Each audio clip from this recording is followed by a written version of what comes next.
a Living History production. This is the Living History Podcast, broadcasting live across the airwaves.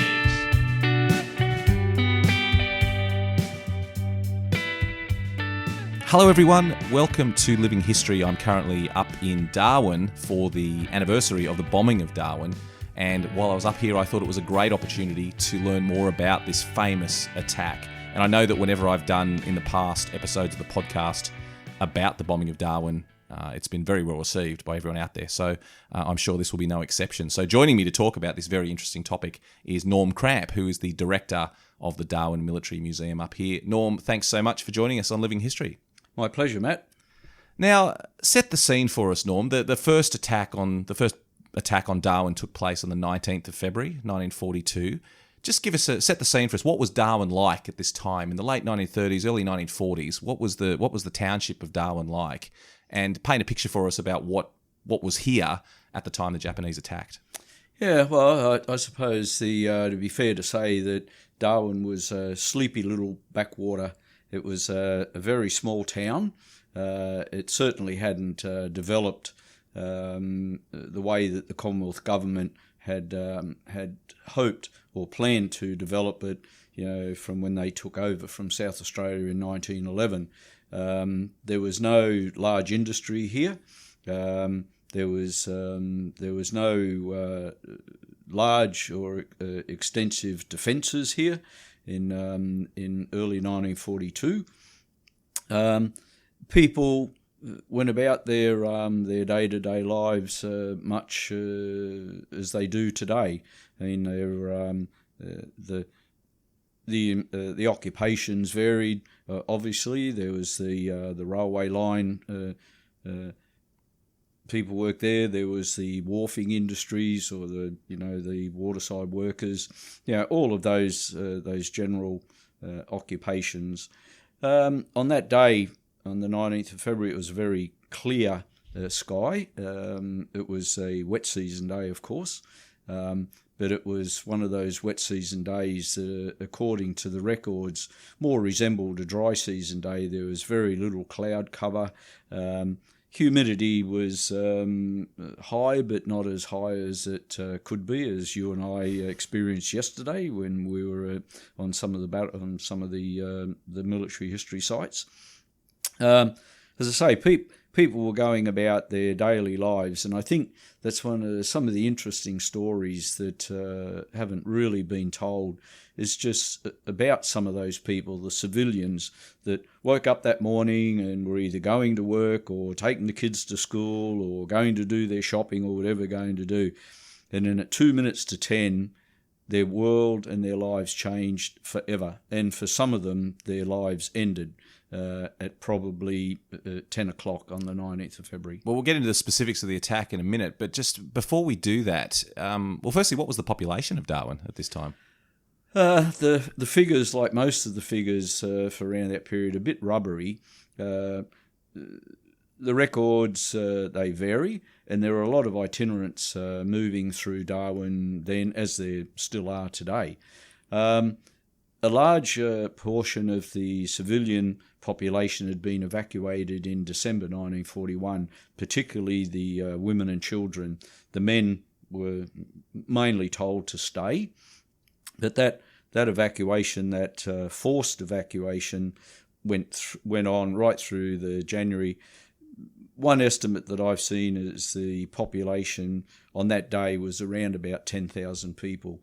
Now, I think that probably that figure is a bit understated, and I'm not sure if that includes military personnel or just civilians. So, and I'm not clear on what came out of the Low Royal Commission after the bombing, but certainly that figure of 10,000 has been bandied around for years. And explain the significance of Darwin as a military installation. Well, Lord Kitchener identified the strategic importance of Darwin as early as 1910. He came here for one day. The Australian government had requested the British government send somebody here to look at the defences in North Australia and to recommend what should be done to defend North Australia. Well, in essence, Kitchener's task was pretty simple because there were no defences at all. He very quickly realised that Darwin was of strategic importance, given its close proximity to Indonesia and to Singapore.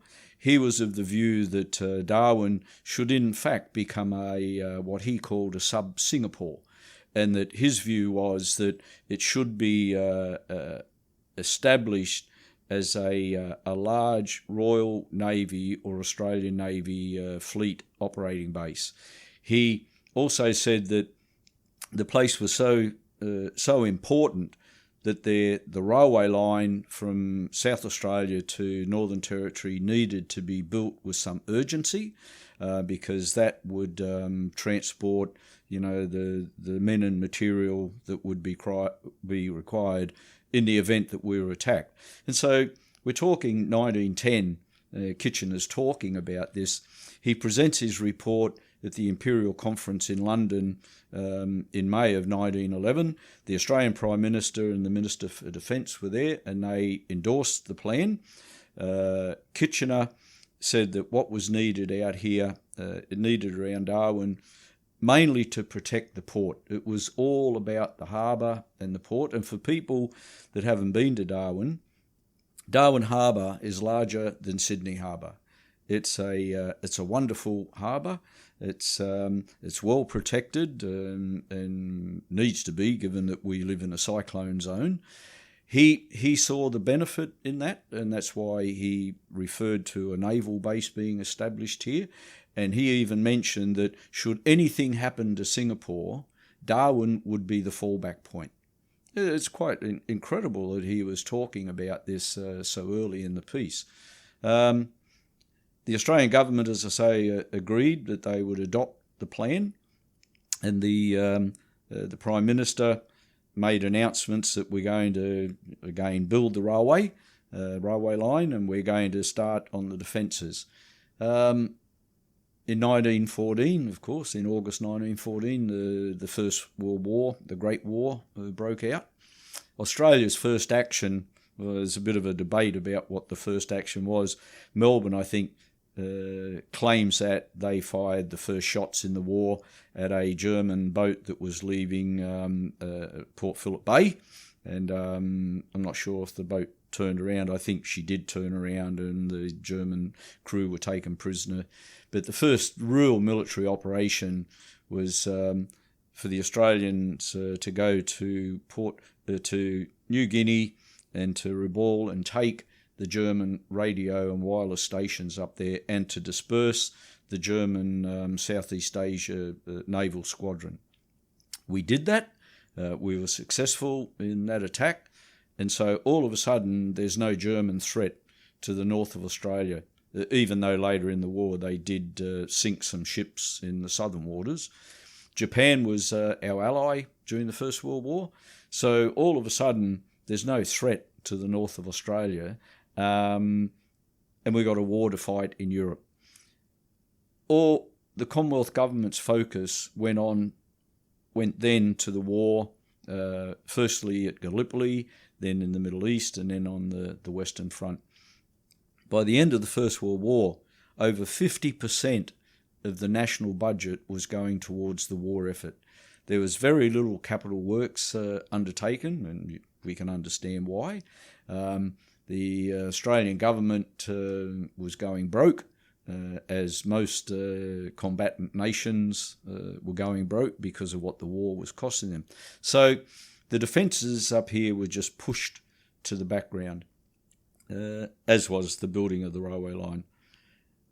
In 1921 or 22, the Australian government, along with the American and British and Dutch governments, were getting really concerned about Japanese intentions in this part of the world.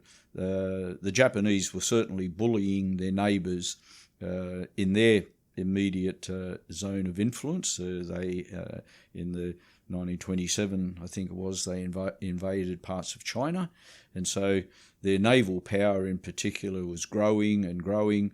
So the Australian government again asked the British government to send somebody to have a look at the defences. Lord Jellicoe was appointed to do that, and Jellicoe really, I think, just dusted off Kitchener's report and said, yeah, this is what you need. Big guns, 9.2-inch guns, a couple out at East Point, where we are today, and another one out at West Point on the other side of the harbour. Guns that will fire about 25 to 30 mile out to sea on a good day. That'll keep the bad guys away from the shore, and so they won't be able to bombard the town or the harbour or the port. We're going to be looking good. The thing that Jellicoe and the Australian and the British government missed was that before or towards the end of the Great War, the capital ship had ceased being the primary strike weapon. The aircraft was becoming the primary strike weapon. The Germans knew it, the Japanese knew it, and the Americans knew it. The Germans had honed their skills in their aerial attack during the Spanish Civil War. The Japanese had been at war in China and Manchuria for about 10 years before they broke out and struck south. The Americans were fully aware that if there was a war in the Pacific, it was going to be fought mainly at sea. That would require aircraft carriers because the bases of operations were too far apart. The Japanese, Imperial Japanese Navy, thought that as well, but it was really quite interesting. Yamamoto was of the view that what the Americans were doing was what Japan should do: start building a large fleet of aircraft carriers for the coming war in the Pacific. Quite surprisingly, Yamamoto was outvoted by the army commanders and some of his naval officers, and so they proceeded with the capital ship building. And so, as it turned out later in the war, I mean, the American view was right, Yamamoto's view was right, but the Japanese government's view was totally wrong. So the Australian government decides they're going to build these big gun emplacements here. Construction didn't start until about 1938-39. About the same time, the Australian government started building a water supply for Darwin with the construction of Manton Dam that we travelled past yesterday. That water supply wasn't for the civilian population. It was built purely and simply and solely for the military establishment that the Commonwealth government and the British government knew was going to be built up because they really suspected by that stage, 38-39, that the Japanese were going to do something in the Pacific. They knew what it was. They knew that it was going to be a breakout, but they didn't know when it was going to happen. So when that did happen, the defensive plan was all wrong. You know, we needed large fleets of aircraft, particularly fighter aircraft, to defend Darwin. I think the military thinking of the day was that there would be an invasion. It would obviously come from the sea. But what we had seen in Europe and what the Japanese had done in China was softening up all these targets with aircraft and that in the first instance. So it would seem logical in retrospect, in hindsight, and we're all genius in hindsight, of course, is that, well, wouldn't you expect air attacks to come first as a prelude to an invasion? Now, whether the Allied thinking at that stage was along those lines, we really don't know. But if it was, they didn't do much about it because on the day there was very, very little air defence here. So I know that there were American forces here, there were American ships in the harbour, American planes at the airfield. How did the Americans come to be here at the time of the attack? Well, mostly they were retreating from the Philippines, and mainly from the Philippines. That was their stronghold in the Asia-Pacific region at that stage. A number of the ships, particularly the USS Peary, US Navy destroyer. She'd made her escape from Manila Bay and was attacked on the way down to Australia, was even attacked by Australian RAAF aircraft just as she was passing through the Indonesian archipelago. Likewise, the US Army Air Force aircraft, some had flown in from south, down south. American troops were on some of the troop ships in Darwin Harbour, and they had been diverted from Manila and other places when the Japanese attacked Pearl Harbor in December 41. A large number of American infantry and artillery troops were on ships heading for Manila and getting ready to defend the place. They were diverted after they left Pearl Harbor, or after they left Hawaii, and they were at sea when Pearl Harbor was attacked. The USS Holbrook, being one of them, was diverted to Brisbane. And so the American troops were landed there. I think they were camped at the race courses in Brisbane at Eagle Farm and Doomben. And then they eventually were put back on the ships and they were brought up here and ready to go and reinforce various garrisons like at Ambon or Timor, Bali, places like that. But by the time they got here, some of those places had already fallen. So some of the forces were in retreat, and some of the others were on their way to reinforce garrisons that no longer existed. So they're all in Darwin, 49 ships in the harbour that day. I heard just recently that there were over 54 or 55 ships. I think the more accurate number is 49, but we won't get into that detail because, as I said before, Matt, the figures are rubbery, and it depends what you call a ship or a boat, I suppose. But out of those 49, 11 of them were sunk, 9 in the harbour and 2 outside the harbour. The only air defences were 12 US Army Air Force P-40 Curtiss Kitty Hawk fighters. Out of those 12, 10 were totally destroyed, and of those 10, 8 of the pilots were killed. Okay, so let's talk about the Japanese intention, because there's a lot of misunderstanding about this. I think a lot of Australians would say that Darwin was attacked as a prelude to a Japanese invasion of mainland Australia. Why did the Japanese attack Darwin at all in the first place? Well, firstly, that theory, that view of a prelude to an invasion was in the forefront of everybody's mind. The Australian government, the people in the Northern Territory and Queensland, all feared a Japanese invasion. I mean, from when they broke out of on the 7th of December, they were virtually unstoppable. They were just covering a lot of ground. Everywhere they landed, they conquered. And so it's reasonable to understand why people would have thought that an invasion's coming. We know now through our research and other historians' research that the Japanese never had an invasion plan for Australia. The reason they attacked Darwin was to take Darwin out as a launching pad for the counter-offensive that the Japanese knew would come.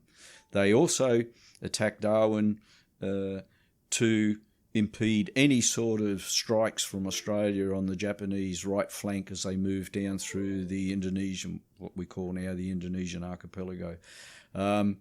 They had, before Darwin was bombed, they'd already invaded Ambon and had captured it. They had captured Bali. And as we know today, I mean, people in Darwin go to Bali for a weekend. It's that close. So that was their intention. They wanted to pretty well destroy the town, destroy the wharfing facilities, but mainly knock the airstrip out so that there could be no operations undertaken. The nearest place that really could have mounted any sizable counter-offensive was Horn Island, but that was a fair way away. and it was sort of really underdeveloped in 1942 anyway. And so tell us about the attack force the Japanese sent down to carry out the bombing of Darwin. Sizable force, as you would know. Exactly the same force that attacked Pearl Harbor on the 7th of December, 41. 4 aircraft carriers, surrounded by their escort and defensive screen in destroyers and cruisers. They were ready for a fight. They were looking for a fight. Yamamoto had signed off the attack plan 10 days before, and so in essence Darwin's fate was sealed 10 days before the first aircraft took off from the aircraft carrier decks. Their plan, as I say, was to destroy the town and to nullify the place as any platform for a counter-offensive. The first flights on those days off the aircraft carriers were led by the same squadron leaders and that had attacked Pearl Harbor. By far, the majority of the pilots on those days on that day of the Zeros and the light bombers were experienced flyers from China and Pearl Harbor, except one. We know of one that hadn't taken part in the raids on Pearl Harbor, and he was on the 19th of February was to become the first Japanese prisoner of war taken on Australian soil. They had roughly the same sort of tactics here as what they had at Pearl Harbor. Complete surprise, a very large force to attack the place. I think, the Japanese pilot that led the attack, Fujita, he didn't really think that Darwin was worth attacking at all. He didn't believe that there was the capability for the Allies to hit back so quickly, because their reconnaissance had told them that there was virtually nothing in Darwin, that the ships in the harbour were merchantmen, they weren't warships and all this sort of stuff. But the raid went ahead, and as I say, with surprise, and as they did in Pearl Harbor, they sort of attacked it from different angles, different directions, creating total confusion, which is what they did here very effectively. When they set off from the aircraft carriers, they flew over the Tiwi Islands until they came across the body of water that separates Bathurst Island from Melville Island, the Apsley Strait. They flew down along that body of water, and they made landfall to the east of Darwin at around Point Stewart. Now, while they were flying over the Tiwi Islands and towards Darwin, they were spotted by a coast watcher and by a priest at the Bathurst Island Mission. The priest, Father John McGrath, radioed in to RAF Base Darwin and said there's a large flight of aircraft heading towards Darwin, and I don't think they're friendly. The message was received, it was recorded, and apparently passed on to higher echelons of authority, and nothing was done. The Japanese flew inland to a position roughly parallel with Pine Creek, which is probably about 250 kilometres inland or something. They turned around, and when they struck Darwin, they struck from the south. And that created even more confusion, because when people in Darwin on that day, and remembering it was a crystal clear day, no cloud, very little cloud cover, light wind blowing, it was quite a pleasant wet season day from all accounts. The people that looked up and saw the aircraft coming were of the view that they were reinforcements from south, that they were either American or British aircraft. They wouldn't have been Australian, because we wouldn't have had that number of aircraft, I don't think. That's how bad a condition we were. But in fairness to us, a large portion of our fighting forces were in the Middle East and in England, fighting over there. It wasn't until the first bombs started to fall that the people in Darwin, the military included, knew that, wow, we've got a fight on our hands here, and they were totally unprepared for it. Well, let's talk about the main event. Tell us about that attack on the 19th of February, 1942. Yeah, well, in my view, the main attack was the first one. That was 188 aircraft off the aircraft carriers. That came in and hit Darwin at about 2 minutes to 10 on the 19th. Their mission was to attack the town and to attack the ships in the harbour. And they did a very, very good job of it. As I mentioned before, sinking 11 ships. They virtually destroyed the town. They took the main wharfing facility out. They hit a freighter, the Neptuna, that was tied up alongside the wharf and was carrying ordnance. They landed a few direct hits on her, and she exploded alongside of the wharf and took out at least half of the wharf, if not more of it, with her, killing quite a number of waterside workers into the bargain. She rolled over on a side, and so pretty well blocked any traffic from that section of the wharf for years. The USS Peary was in the harbour that day. She had been on a mission with an American convoy that was led by the USS Houston, a battle cruiser, and a couple other destroyers. She was sent by the skipper of the Houston to look for a submarine that was in the area of Darwin. The Peary went looking for the submarine, which was probably one of 3 or 4 that had been in the area in January, laying mines and doing reconnaissance, one of which was sunk about 300 kilometres off the coast here, and she still sits on the bottom with all of her crew members entombed. The Peary didn't find the submarine. It was running low on fuel, so she came back into Darwin Harbour on the 18th of February and was refuelling and getting ready, taking on fresh water and all this sort of stuff. Her orders were to leave Darwin on the 19th and to catch up with the Houston and the other ships on that convoy. Suffice to say, she was in the harbour when the first attack started at 10 o'clock. She tried to make her way out of the harbour, the skipper's theory being, I can't manoeuvre in the harbour, I've got to get out into deep water and I can do the zigzag and blah, blah, blah. She never made it. She made it as far as about Larrakia Point, where she took 4 or 5 direct hits. One went through the forward deck into the munitions magazine, and she exploded and sunk there with the loss of about 90 US Navy personnel.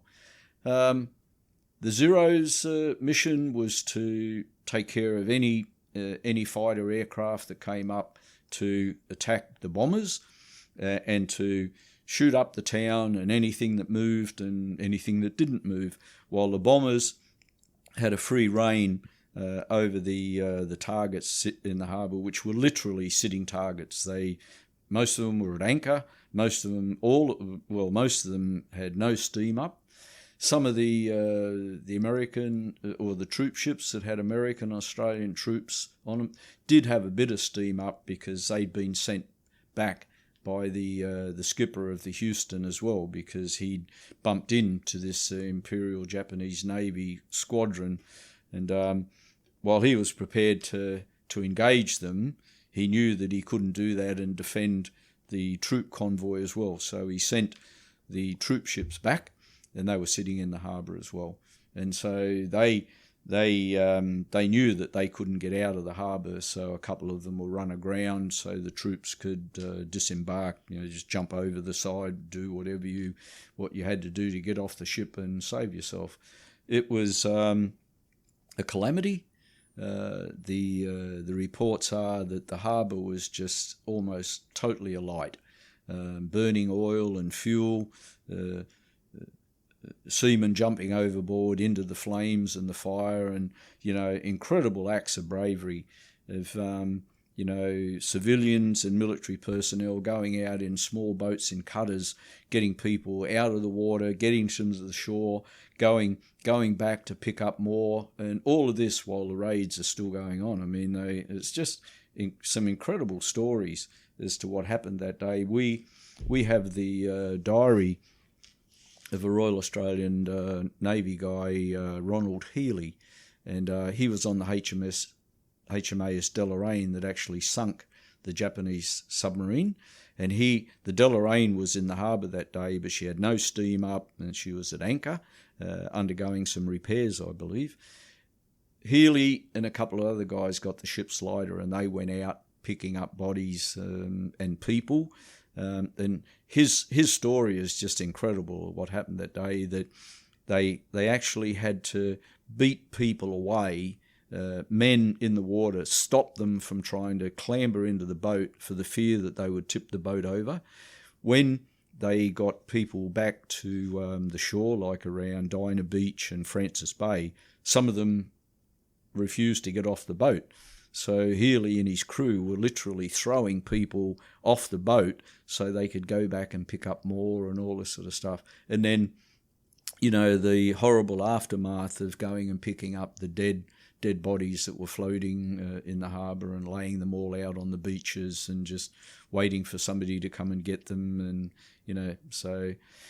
Yeah, the Japanese were very, very effective. They were experienced. They had a good plan. They stuck to the plan. They were well led. They had excellent machinery. The Zero fighter was, at that stage of the war, probably one of the best fighters that was available. Certainly outclassed the US Army Air Force P-40. The P-40 was a robust beast. It could take a lot of punishment, but it was nowhere near as fast or manoeuvrable as the Zeros, and they suffered badly. And the harbour wasn't just attacked, was it? Because they hit the town as well. They did indeed, and they dropped more bombs on Darwin that day than what they dropped on Pearl Harbor, albeit they were smaller bombs. A lot of them were incendiaries, and the idea was to set the town on fire, and they accomplished that.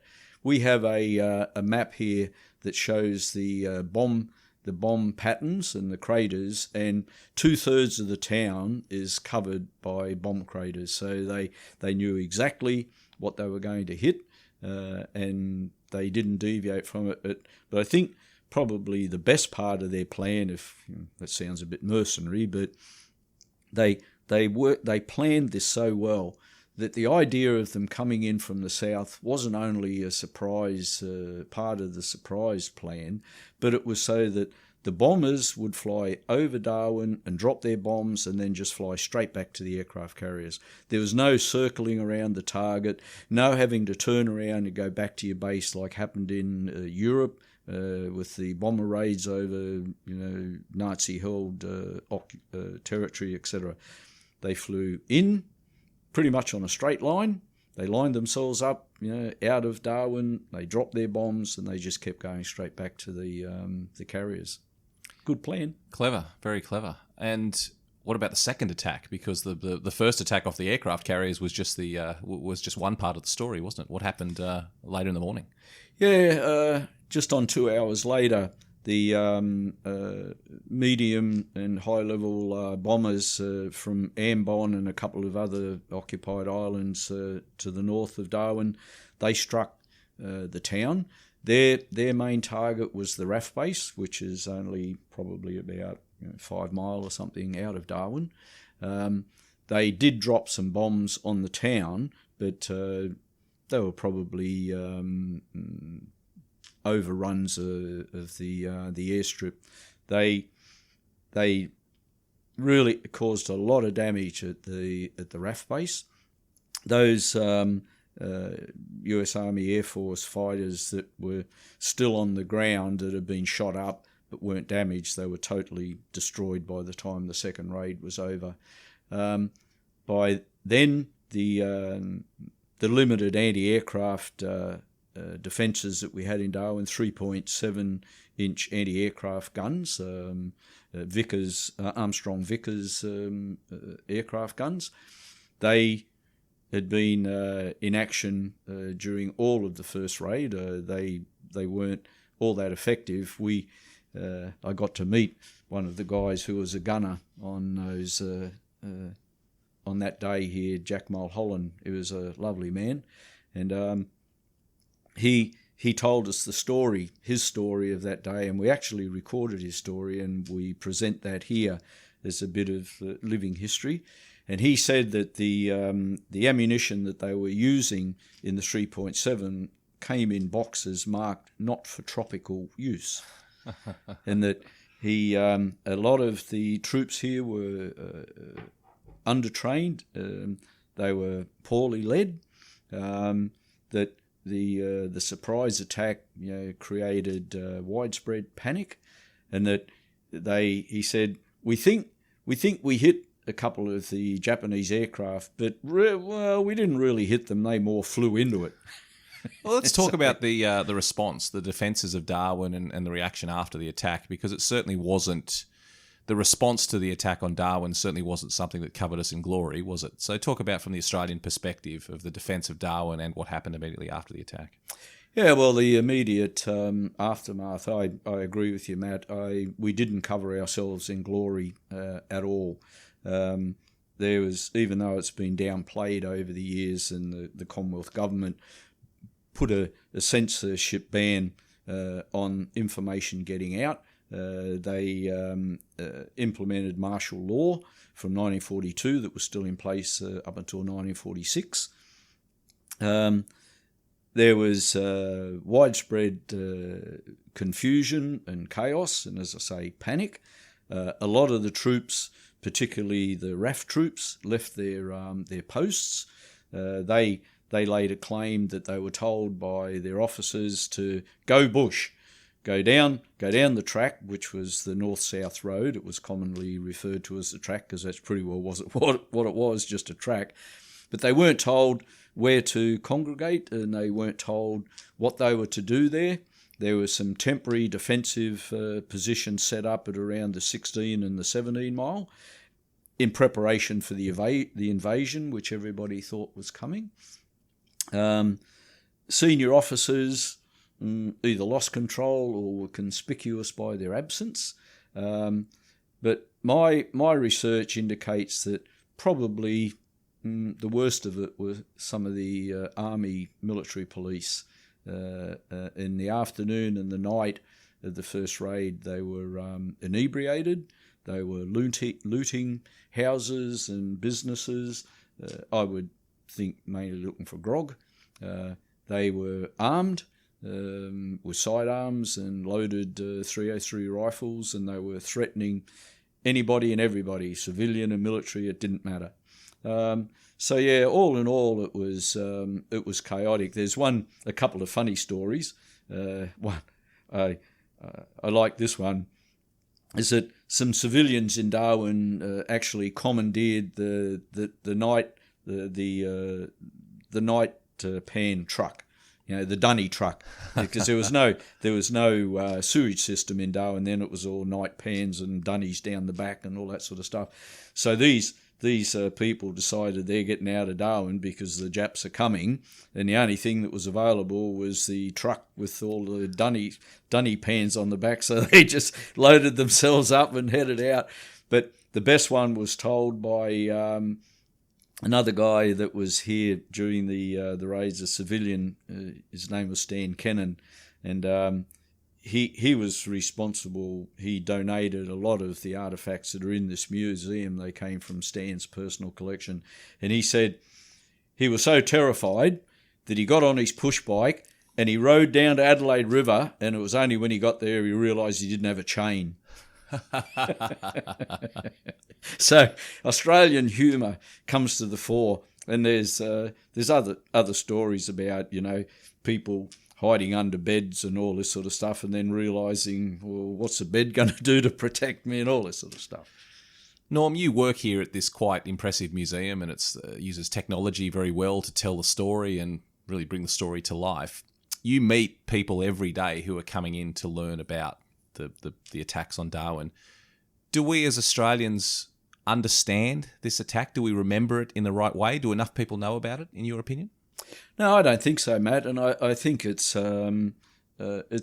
really, really disappointing that by far the majority of Australian people don't know what happened here.